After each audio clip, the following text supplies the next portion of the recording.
Yay! Cars 3! Mediocrity.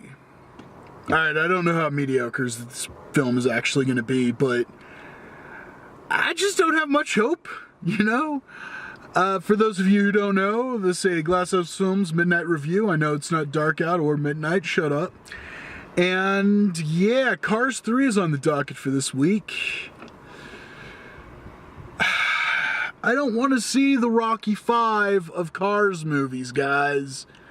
I don't. They already did a crappy version of Doc Hollywood and a crappy version of Spies Like Us. I don't need a crappy version of the crappiest film in the franchise. The crappiest film being Rocky 5, the franchise being the Rocky franchise. But anyway, yeah, I paid my money. I want it to be good. I really do. I never ever want to go into a film and just like hate on it and hope it's bad, because that's 2 hours and 10 minutes and $11 of my life down the toilet if it's bad. Who wins in that situation? Disney, but Disney wins enough on its own. I hope it's good. I really do. But man, I don't have a lot of hope. Any movie that has Larry the Cable Guy in it does not inspire much hope and faith in me for a quality product. And with his entire shtick in these movies being tomato, and I use a horribly outdated accent, except he's, you know, like much worse at it. Like I try and put gravitas into it, and he does not. Yeah, that's not how he actually talks, by the way, for people who think that might be how he actually talks. But yeah, not looking forward to this one. From what I've seen, the funny thing is the first few trailers were like, this is the end of everything you know, and it shows like Lightning McQueen, Owen Wilson's character car, whatever, like crashing, and it's like, the new era is here, or whatever. And I'm just like, what? Who asked for this marketing? Your first movie came out in 2006, all right? 12 isn't old, or 11 or 12 is not old enough for kids who were born when that movie came out to want the dark and gritty take on Cars. If anybody wants a dark and gritty take on Cars, they should just watch Bullet. Okay, it's not a Cars movie with anthropomorphic cars, but you get my point. If you want dark and gritty Cars stuff, watch that. I mean, the most positive thing I can even muster about Cars 1 and Cars 2 is that they're just bright and colorful nonsense.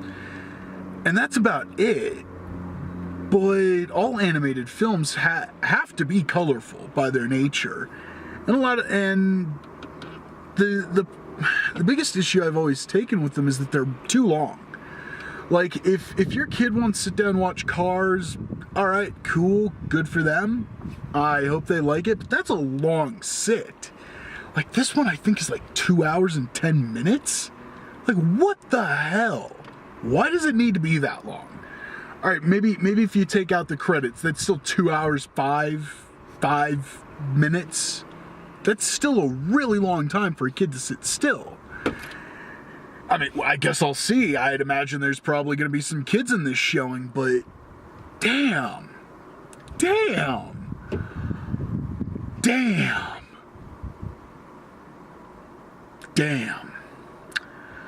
I hope it's good. I really do. And I hope it also has a distinct lack of tomato, but because Paul Newman has passed away, they have to fill in his stuff with somebody. I kind of think they're gonna fill it in with Larry the Cable Guy, unfortunately. But we'll see. We'll see. As I said, I hope it's good. I guess a really big reason why they've never grabbed me, unlike the way other kids' films have potentially grabbed me. Like, I'm honestly not a big fan of the Dragons series that DreamWorks put out. I completely forgot the name of them. But How to Train Your Dragon. I'm not a big fan of those, but you know what? At least it's a fantasy hook. You know, at least you're bringing people in with like, okay, it's got dragons. I'm in. This one is kind of like, they're just automobiles. That's kind of, I don't know, to me that's kind of lame. But if your kid is really obsessed with cars and they're gonna grow up to be a gearhead, maybe that's a good thing. You know, that's cool as long as the product is good. That's all I care about. And I guess I'll go find out. Bye!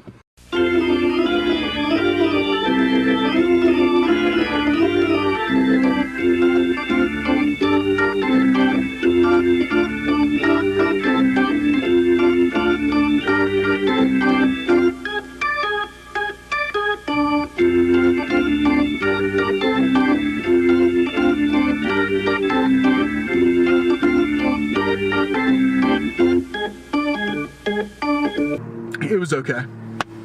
It wasn't Rocky 5. It was a different movie from the Rocky series. Well, a couple of them, but it wasn't Rocky 5. So, yeah, yay, positives. It was all right. I mean, I'm a mid-20s dude. I've seen all the tropes that are at play in this movie. It's all right. I mean, there's only a couple of pieces of writing that are just like gag-tastic, but it's like they're over and done with before they stick around too long.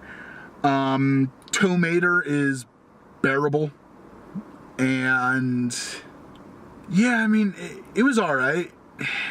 It was a little weird how the movie just kept paying weird respect to Paul Newman in the first Cars movie. But anyway, the story, such as it is that I keep wanting to call him Steve McQueen. He's Lightning McQueen. Owen Wilson. But yeah, he's been racing all this time. The old guard is changing out. The new guard is coming in. And are unreasonable dicks for no reason. Like, it's really weird. But Owen Wilson gets in a crash. He comes back from the crash. And then he gets picked up by a new sponsor. And they start working and they start using basically everybody's new techniques, but he finds out, the old techniques work too.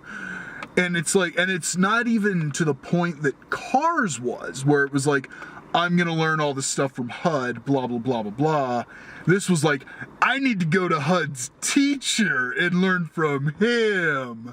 So it's like, wow, you just keep receding back. If we get a Cars 4 somehow, I'd imagine he just goes to Ford himself. It's just like, how do Cars?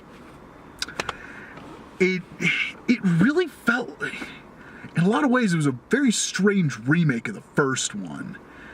But this time around, he is training with, I forgot her name, Yellow Car. He's training with Yellow Car, and she's got all these new wave techniques and blah, blah, blah. And it's like, all right, if that's what your movie's gonna be. And it wasn't, fortunately. It wasn't a whole lot of new school namaste crap, but it was still a lot of like, old school's the best way to train, trust your instincts, blah, blah, blah. And after a while, I was getting tired of it. I wasn't bored, but I was getting tired of that constant badgering almost, is what it really felt like. There was no need for this to be over 2 hours. If this was like a lean 80 minutes, that would be one thing. And I could easily cut out like a ton of this film. But even with that being said, the pacing was alright. It wasn't terrible. And the cinema was packed with kids, and the kids never really seemed bored. So if your kids are fans of the Cars franchise and you want to take them to go see this one, they'll be fine. They'll be plenty entertained through the film. That's a majority of the film right there. I'm not going to give away the last third, but